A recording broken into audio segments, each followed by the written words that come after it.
Please? For which movie? She's just not stable. I never want it to come off as me being ungrateful for the opportunities I have. There was an in-depth piece, like a behind-the-scenes piece, talking about how they've been in a full meltdown about this girl for a couple of years now. So yeah, my agent would have punched me in the face if I was up there saying some stupid shit. What an investment. No, I've been getting a lot of questions about, like, how do I feel? I feel amazing. Okay? It's great. I'm honored. I don't know why I sound so angry right now. I'm honored. Am I a psychopath? Our primary purpose is to entertain, and where we can entertain responsibly, obviously we try to do that. We try to have a positive impact on the world. But the first thing we need to do is entertain. Yeah, I have a clip of it. Oh, okay, great. Her being a retard. Okay. It's no longer 1937, and we absolutely wrote a Snow White. That laugh. That is not going to be saved by You the wrote prince. it? She's not going to be saved by the prince, and she's not going to be dreaming about true love. She's dreaming about becoming the leader she knows she can be. It just takes a beloved movie and makes it much more boring and much less realistic. The movie is really, really bad. Our rights are on the line, folks. The Our right to buy reproductive Cosby rights. sweaters? Come on.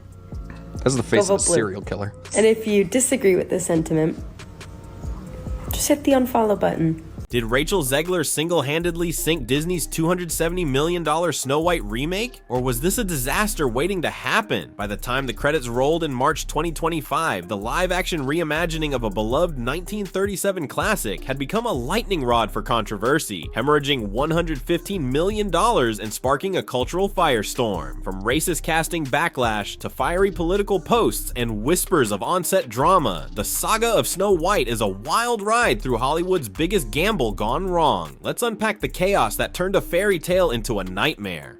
The original cartoon came out in 1937, and very evidently so. There's a big focus on her love story with a guy who literally stalks her. Say it louder so your other eye can hear you. So we didn't do that this time. The trouble started before a single frame was shot, when Rachel Zegler, a rising star of Colombian and Polish descent, was cast as Snow White in 2021. The internet erupted. Critics argued that a Latina actress couldn't play a character described as having skin as white as snow, echoing the racist backlash faced by Halle Bailey in The Little Mermaid. Zegler clapped back on X, saying, "Yes, I am Snow White. No, I am not bleaching my skin for the role." She leaned into her pride as a Latina princess, but the casting debate set a divisive tone that never faded, but the real storm was yet to come. Well, the primary suffering is being sent in by my company to watch a children's movie as a single man, like 2 p.m. on a Thursday. That was the first part that was a little bit weird, but I was basically the only person in the theater. Fast forward to 2022, and Zegler dropped a bombshell at Disney's D23 Expo. In interviews, she called the 1937 Snow White extremely dated, slamming its focus on a love story with a prince she labeled a stalker. She boasted that the remake would ditch romance for a story about Snow White becoming a leader. Fans of the original, a groundbreaking animated masterpiece, felt betrayed. To them, Zegler wasn't just updating a classic, she was trashing a cherished piece of their childhood. Social media lit up with accusations that she disrespected Disney's legacy, and then she doubled down. You don't particularly see people who, look like me or are me playing roles like that. So it was definitely, when it got announced, He wasn't a stalker, by the way. thing that was like trending on Twitter for days because all of the people were angry. The controversy exploded in August 2024 when Zegler posted on X, thanking fans for the Snow White trailer's 120 million views. Seconds later, she added, "And always remember, free Palestine." The post went viral, amassing nearly 9 million views and sparking outrage, especially given co-star Gal Gadot's outspoken pro-Israel stance. Gadot, a former Israeli Defense Forces member, had publicly supported Israel during the Gaza conflict. Disney executives were stunned that Zegler mixed politics with promotion for a $270 million tentpole. Producer Mark Platt flew to New York to confront her, and the studio hired a social media guru to vet her posts. Zegler stood her ground, keeping the post up. But was there more than politics dividing the stars? This path that I'm taking right now is the path that Rachel Zegler should have taken instead of just running her mouth for the last 3 years. God forbid a woman dream about true love. We're all just sitting around here, oh, I'm maybe I could be president one day. I hate men. I just want to be president. That screams Disney princess. Oh my God, I'm literally getting enraged. Once again, I feel like I'm back in 2022. Whispers of a feud between Zegler and Gadot began to swirl, fueled by their clashing political views and reports of a strained production. Insiders hinted that tensions complicated costly reshoots in 2024, which pushed the film's release from March 2024 to March 2025. While the actresses appeared together at the Oscars in March 2025, smiling for cameras, fans speculated that their off-screen dynamic lacked the magic needed for a fairy tale. No concrete evidence of a rift emerged, but the rumors cast a shadow over the film's promotion, leaving audiences wondering if the lead's chemistry was as fractured as the production itself. The changes to the story itself didn't help either. Yeah, the entire film's about a love story.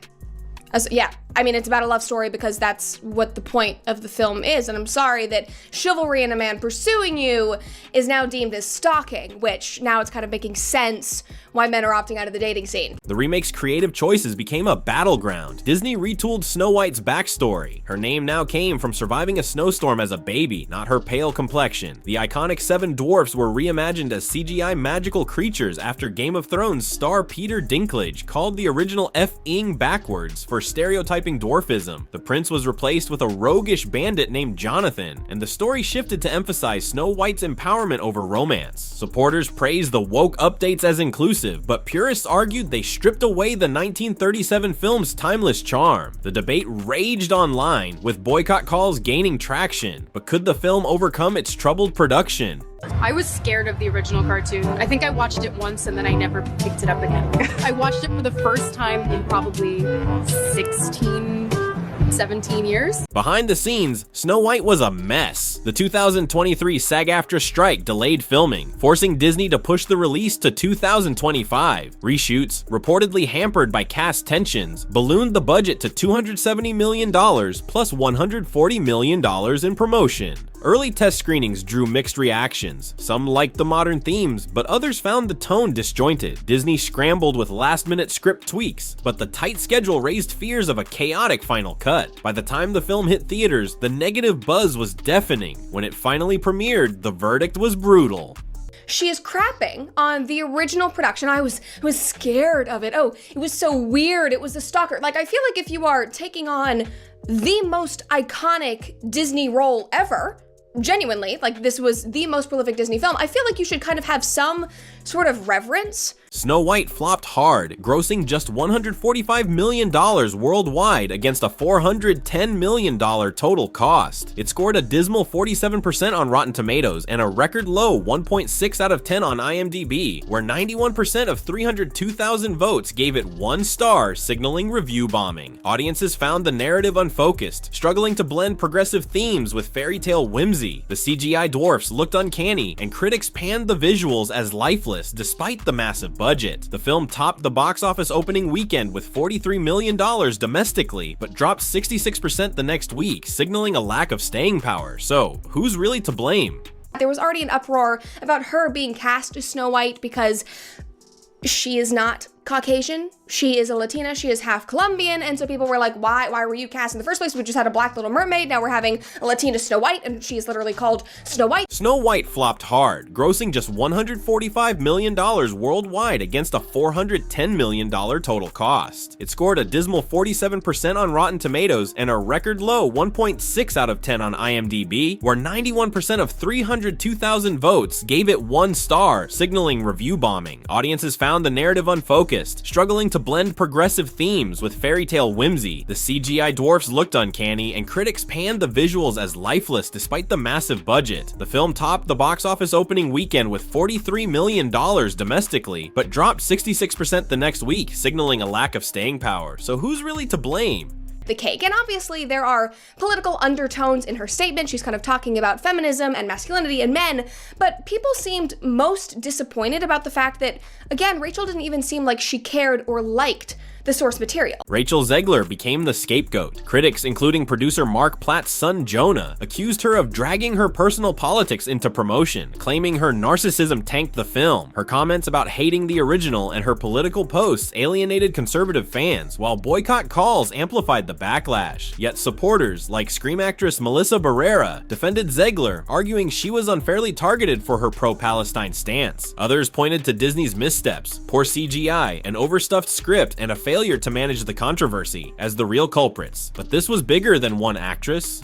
I mean, that is just far from a graceful Disney princess-like promotion. It's far from what you would think Disney wanted. I mean, in what world was any of this approved? The Snow White saga became a cultural flashpoint, exposing the risks of remaking beloved classics in a polarized era. Fans accused Disney of sacrificing nostalgia for woke messaging, while progressive viewers hailed the inclusive narrative as a necessary evolution. Disney CEO Bob Iger hinted at reevaluating the studio's remake strategy, suggesting a pivot toward more faithful adaptations. The film's failure raised questions about whether Disney could keep tampering with its iconic catalog without alienating its core audience. Snow White wasn't just a flop, it was a warning sign for Hollywood's obsession with modernizing untouchable stories. What does this mean for the future? In the end, Disney's Snow White was less a fairy tale and more a cautionary tale. Rachel Zegler's bold vision for a modern heroine clashed with fans' love for a timeless classic, while production chaos and cultural divides sealed its fate. Whether you see Zegler as a trailblazer or a misstep, her role in this debacle will be debated for years. Can Disney find a way to honor its past while embracing the future? Or will more remakes fall into the same trap? Drop your thoughts in the comments. Did Zegler sink Snow White, or was Disney doomed from the start?